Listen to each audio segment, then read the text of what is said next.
Allez David, déjà, est-ce qu'il n'y a pas de regrets suite à ce match à Dijon? Dijon qui n'avait pas pris de but depuis le mois d'août à domicile, vous leur en collez 3, vous menez 2 fois au score, finalement vous repartez avec un seul point, sachant que le dernier but dijonnais est un petit peu litigieux. Voilà, est-ce qu'il n'y a pas des regrets après ce match? Bah, il y a deux regrets. Déjà, le premier regret, c'est d'avoir laissé l'adversaire revenir au score avant la mi-temps, donc d'avoir pris ces deux buts-là en quelques minutes. Et le deuxième, c'est que voilà, on nous enlève la victoire parce que pour moi, il n'y a pas but. Donc après, c'est pas évident, peut-être, enfin, c'est pas évident pour l'arbitre parce il a 35-40 mètres de l'action, mais enfin, en tout cas le juge de touche, mais il accorde le but alors que le ballon n'est pas rentré. Donc, euh, donc il a vu un ballon rentrer qui n'est pas rentré. Donc là, j'ai du mal à comprendre. Et perdre ces deux points-là dans ces conditions-là, c'est dur. C'est tellement dur de gagner un match en national, en plus à l'extérieur, À en Dijon en plus plus. à Dijon qui n'encaissait pas de but à domicile. Et puis ça récompense pas les efforts qui ont été accomplis par les joueurs. C'est dommage parce que sur ces dernières semaines, même ces derniers mois, il y a eu plusieurs points qui vous échappent quand même bêtement. Je pense au match à Châteauroux notamment, ou ces matchs où vous offrez certains buts face à Orléans. Et on s'aperçoit que sans ces petites erreurs, bah, vous seriez quasiment aux portes du podium, quoi. Donc c'est quoi? C'est des regrets par rapport à ça ou c'est plutôt porteur d'espoir parce que ça montre que si vous corrigez ces petites choses, bon, même si là l'arbitrage vous n'y êtes pour rien, mais voilà, vous n'êtes pas si loin quand même d'être au même niveau que les équipes du haut de tableau. Bah, je dirais que les regrets, ça sera pour point comptable peut-être à la fin du championnat, mais aujourd'hui, il faut s'en servir. Il faut rester focus sur le contenu. Donc moi, ce que je retiens sur cette deuxième mi-temps, par exemple, c'est qu'on a un adversaire qui est jamais venu dans notre surface, si ce n'est sur cette frappe, voilà. Mais bon, sur la frappe, le premier défenseur, il y a 12 mètres du but. Donc, euh, donc voilà, c'est ce contenu-là qu'il faut retenir, c'est-à-dire qu'on est quand même capable aujourd'hui d'empêcher une équipe adverse qui a des grosses qualités sur le plan offensif de se montrer dangereuse pendant 45 minutes. Et, euh, voilà, on est plus aujourd'hui focus sur comment mieux gérer certains moments dans le match, parce que contre Angers, on prend 2 buts en 4 minutes, là c'est pareil. Donc restons concentrés sur ce qu'il y a, sur ces domaines-là pour l'instant. La gestion des temps faibles, peut-être, c'est peut-être ça encore à Bah, corriger. c'est même pas des temps faibles, parce que le problème, c'est que le premier but qu'on prend à Dijon, c'est sur un coup franc où on n'a pas lieu déjà de faire faute. Et après, il faut qu'on soit bien plus présent, plus impactant dans la surface de réparation. Là, aujourd'hui, on est bien dans le jeu, mais il ne faut pas oublier l'efficacité dans la surface défensive. Et c'est là où on pêche sur ces derniers matchs. Sur les coups de pied arrêtés, notamment, défensifs. Pas que les coups de pied arrêtés, pas Pas que que. les coups de pied arrêtés, mais ouais, il faut qu'on monte plus de présence. Après, sincèrement, je ne pensais pas mon équipe capable de relever la tête comme elle a fait sur la deuxième période et de faire enfin, de mettre cette qualité-là dans le jeu sur la deuxième période. Et il était difficile pour moi de faire des changements dans ce match-là, si ce n'est la blessure de Nathalie Bouékou, parce que tout le monde respectait son rôle aussi sur le plan défensif. Et peut-être qu'on pouvait peut-être penser gagner un peu de fraîcheur sur certains postes sur la fin de match, mais j'ai pas senti des joueurs faiblir sur cet aspect défensif. Et donc c'était vraiment une bonne deuxième période. Avec un beau but, hein, le troisième but d'Isaac, bien construit, avec, je crois que c'est ton Ouais. défenseur qui cherche Belkacem dans l'intervalle. Ballon en une touche sur le côté. Enfin voilà, on sent vraiment qu'il y a quelque chose sur le plan offensif. Il y a des automatismes, on en a déjà parlé, hein. Ouais. Mais j'imagine que tu es satisfait aussi de voir ce genre d'action qui a dû être travaillé à l'entraînement, être Non, mais répercuté en voilà, match. ça rentre totalement dans ce que les joueurs font depuis plusieurs semaines. Et quand en plus de ça, vous avez un but après une action pareille, c'est super. Mais on l'a eu plusieurs fois durant ces dernières semaines. Maintenant, il faut être capable de le faire aussi avec d'autres joueurs. Là, on a une incertitude sur la participation de Merci. Yacine Fortuné. Donc, donc voilà, maintenant c'est à nous d'inscrire aussi d'autres joueurs dans ce projet de jeu-là et qui soient efficaces.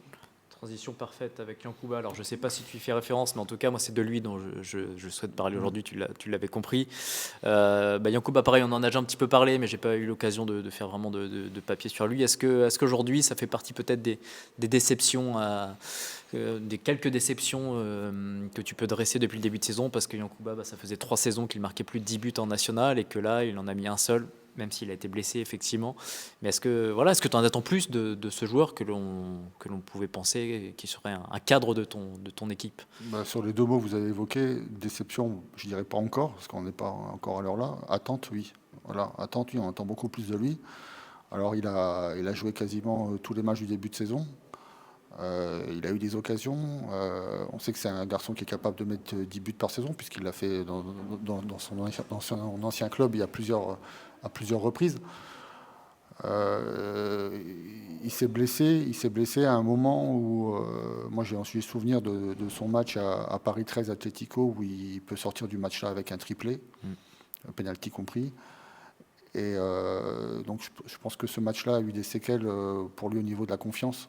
Et quand on a joué ensuite contre Aubagne, il a eu beaucoup d'occasions de but aussi, et qu'il n'a pas pu montrer beaucoup d'efficacité sur ces ballons-là.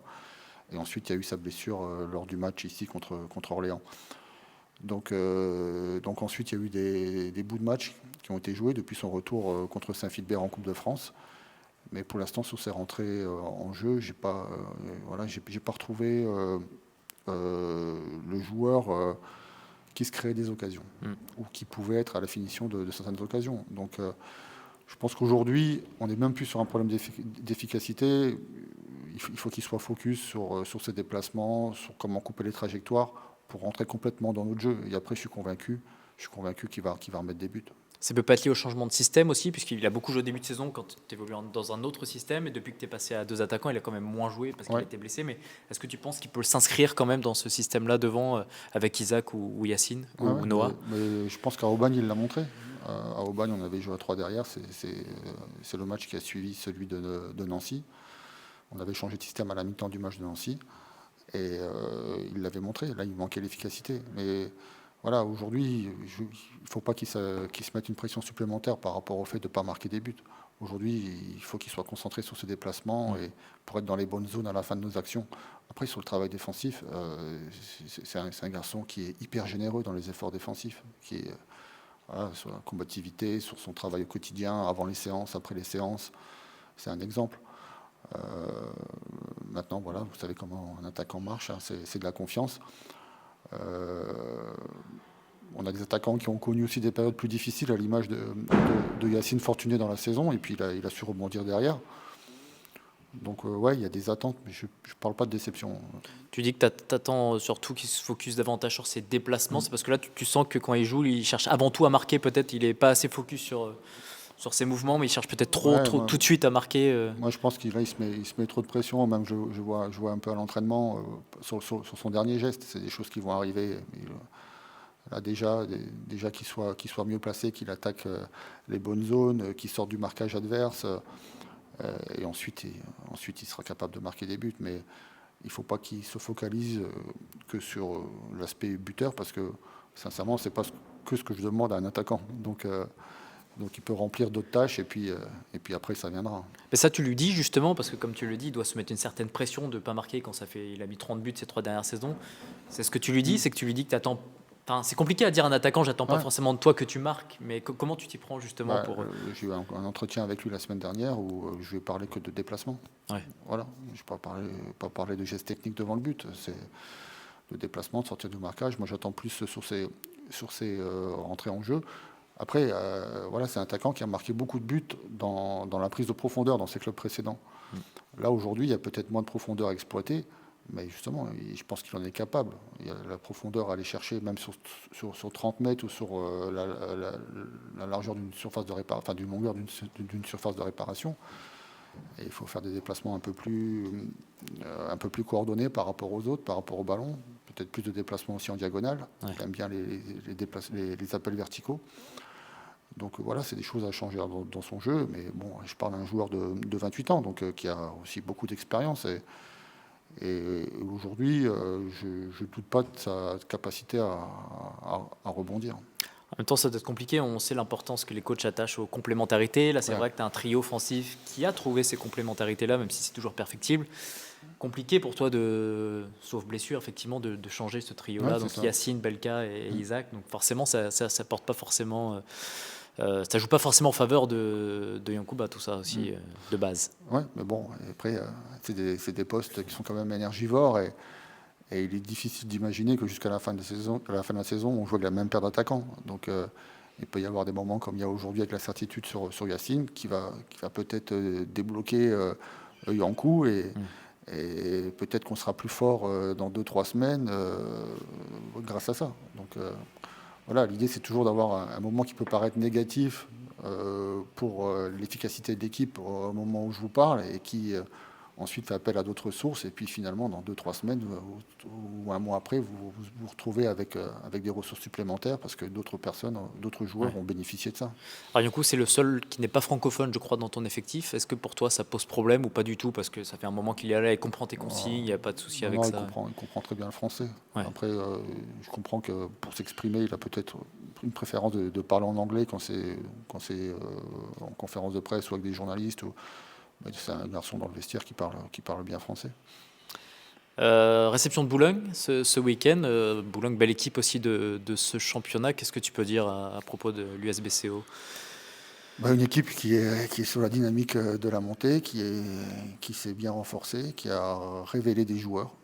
Voilà, des garçons comme Averlan ou Epailly qui sont très percutants. Donc, et puis un attaquant Rambaud qui a marqué beaucoup de buts depuis le début de saison et donc qui devrait être absent contre nous. Donc ouais, c'est une équipe du haut du tableau, voilà, tout simplement. Et on a besoin aussi de prendre des points contre ces équipes-là. Donc j'attends vraiment qu'on puisse remporter un match contre une équipe du haut du tableau, du podium. Voilà, on ne l'a pas fait à domicile contre Nancy, on ne l'a pas fait contre Orléans. Et j'espère qu'on le fera samedi. Est-ce que c'est pas une équipe un petit peu surprise quand même? Parce qu'effectivement, Boulogne, c'est une ancienne équipe de Ligue 1, de Ligue 2, mais au début de saison, on ne pouvait pas forcément attendre Ouais. qu'elle joue aussi haut. C'est une équipe qui te surprend un petit peu, ça si on se Ouais. réfère à ce qu'on pouvait penser d'elle au début de saison? Bah, c'est une équipe dans son jeu qui fait des choses simples et qui les fait très bien. Voilà. Et puis on sent vraiment qu'il y a une dynamique de groupe avec des joueurs qui ont vécu des choses ensemble. Et quand on les a joués au début du championnat, c'était la troisième journée. Bon, c'était pas notre meilleure semaine de préparation. Parce que Juste c'était avant la fin du dernière. mercato, Voilà. c'est ça. Avec notamment une matinée mémorable. Mais le public pousse beaucoup à domicile chez eux. Et ça leur donne aussi des forces supplémentaires. Et puis ils ont réussi à surfer sur cette vague-là. Et puis aujourd'hui, c'est une équipe qui perd pas. Sa dernière défaite, c'était contre le FCR ici, début novembre, je crois. Donc là, elle fait quelques matchs nuls. Mais on sent vraiment que c'est une équipe solide et qui est très forte en transition offensive. Tu parles de la matinée mémorable, on peut peut-être pas rentrer dans tous les détails, mais c'est parce que tu apprends le matin même, notamment peut-être que Noah va partir, le soir même, enfin, tu apprends qu'il va y avoir des départs, c'est un petit peu ça, tu as été chamboulé un peu dans tes... On l'attendait dans le bus le matin. Ouais. Ouais. Donc forcément, ça a chamboulé un petit peu. Et je crois que Tony se blesse aussi à Boulogne, il me semble. Ouais. C'est ça, donc match un petit peu oublié. Oui, Le match aller, complètement. je pense que c'est à oublier. Un petit point sur ton effectif au niveau des blessures. J'ai vu que ce matin, Tony Capot n'était pas là, Yacine non plus, mais tu me l'as dit, il y a une petite incertitude. Où est-ce qu'on en est au niveau des blessures? Est-ce qu'il y aura des absents déjà? Non, après là, on est à J-2, donc les joueurs qui ont quelques bobos, quelques signes de fatigue, on préfère les couper pour cette séance de finition. Donc voilà, là où je suis le plus inquiet, c'est par rapport à Yacine. C'est la cuisse, c'est ça, non? Ouais. Enfin, souci musculaire. Ok. Après, il faudra voir la prise de risque qu'on peut prendre ou pas sur cette blessure-là. Bon, déjà, comment tu vis cette saison à QRM qui a été un petit peu compliquée, hein, puisque tu as été blessé, notamment. Après, tu es revenu, tu n'es plus titulaire. Comment tu vis tout ça? Well, it's somehow difficult for me, very complicated at the beginning, because the team first time we are not connected, so it's very hard because we have new players, new staff, so it's very complicated with me first time. And then on top of that, I came and then I got injury. 2 months I am not playing, but I'm getting better now. I'm feeling good, yeah. And I'm working very hard to come back stronger. Est-ce que ce qui te manque, tu es un attaquant, ce qui te manque pas, c'est juste la confiance, c'est juste ça peut-être qui manque pour enchaîner ensuite? Yes, I can say I miss confidence a little bit, but I'm working on that because it's complicated with me first time. We have new players on the pitch. We don't understand each other at the beginning, where I want the ball, movements, so they don't understand my style of play. But now we are getting better now. We are competing together now. Ouais, je pense qu'il a plus ou moins répondu à ma prochaine question, mais le coach disait tout à l'heure qu'il ne fallait pas que tu sois focus que sur le fait de marquer, mais aussi sur tes déplacements, sur tes mouvements. Voilà, il ne fallait pas que tu penses que au but, sinon ça pouvait peut-être t'éparpiller. Tu es d'accord avec ça? Vous avez discuté de ça?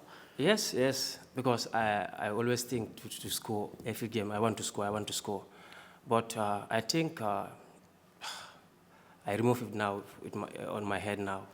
I focus on how to play with the team, collective, and then to get 3 points is the most important thing right now.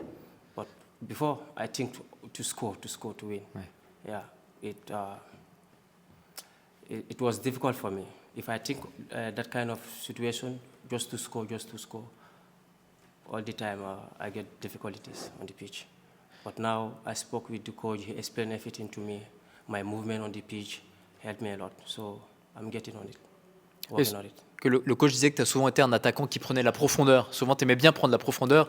Et cette année, il y a un peu moins enfin, il n'y a pas toujours la profondeur. That was my style of play, only to take spaces. They give me the ball. So, but here I'm not. They don't know. They don't understand my style of play here, because we have new players here. So we are not connected. But now we are connected. They know my movements on the pitch. As coach explained them my style of play. Now they understand. Est-ce que tu peux expliquer aussi ce que tu es venu chercher cet été en signant à QRM? Je sais que tu étais convoité, hein, tu as eu plusieurs clubs qui te voulaient. Qu'est-ce qui t'a fait choisir QRM et qu'est-ce que tu attendais en venant ici à QRM? Yes, I have many options before coming here. Many propositions.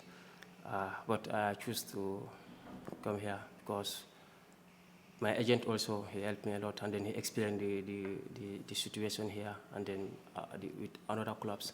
So I prefer to come to QRM. Ça va pour l'instant le procédé, ça, c'est bon, pareil. Est-ce que le fait qu'il y ait déjà Tony, Yacine, que tu as côtoyé à Cholet, ça a aidé dans ton choix aussi, ça a aidé aussi à ton intégration à QRM? Yes, I know Yacine and then Tony before. We played together, so we know each other. And then before I came here, they called me, we spoke with Yacine and Tony, so it motivated me to come here too. So, bon, finalement, tu comprends mes questions en français et je crois savoir que tu avais pris des cours de français avec la femme de Bruno Irles, l'ancien entraîneur de QRM quand tu étais à Pau. Tu te souviens un petit peu de tout ça, ouais? Yeah. I remember that. He helped me a lot there in Pau to take French lessons. Helped me a lot. So I'm happy for that. Et quel souvenir tu gardes de Bruno Irles, justement, qui est passé par QRM, qui a fait monter le club en Ligue 2? Tu gardes des bons souvenirs de ce coach-là? I don't understand. Bruno Irles, do you remember of... Yes, I remember Bruno. He's just a father to me, just like a father to me. He helped me a lot. He gave me confidence every time what I didn't understand in French, because it's my first time in French, Yeah. So I didn't understand French. So every time he'll call me and then explain how things works. Even before the gym, before training, he explained a lot to me. So I understand. He told his wife to help me with French lessons, which helps me a lot. Yeah. Tu fais partie des joueurs d'expérience dans ce vestiaire à QRM, hein. Tu es un des plus âgés. Est-ce que malgré le fait que tu ne joues pas beaucoup, tu as un rôle particulier dans le vestiaire, un rôle de par ton expérience?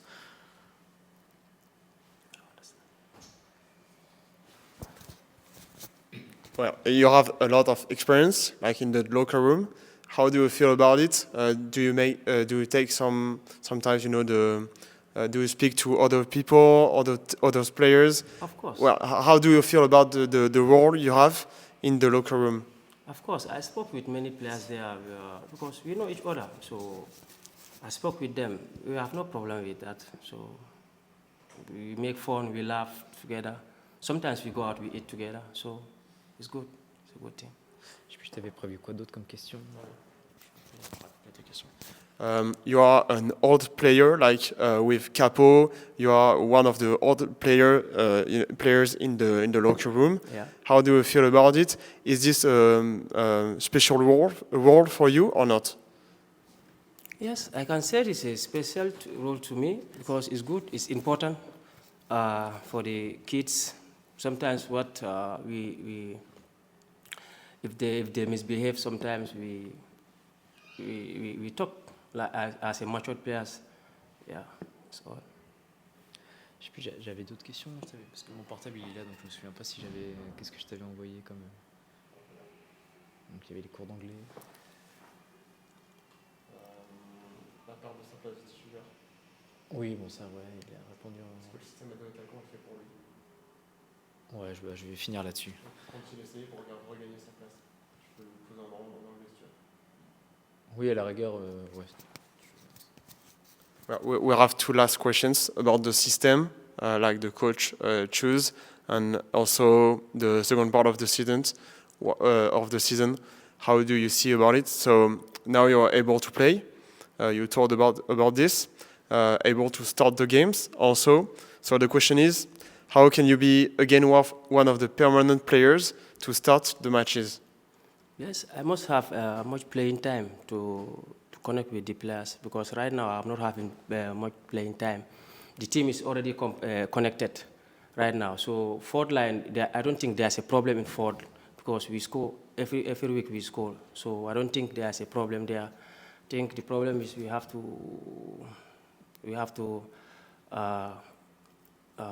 try and then work on our defending.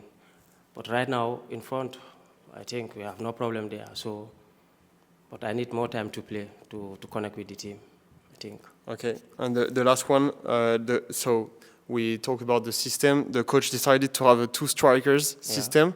How do you feel about it? Are you comfortable with it? Is this a position you can play? Yeah, I have no problem with any tactics two strikers. Yes, because I've been playing two strikers, one striker, so I have no problem with that. I can cope with any system he wants us to play. Yeah. That's all.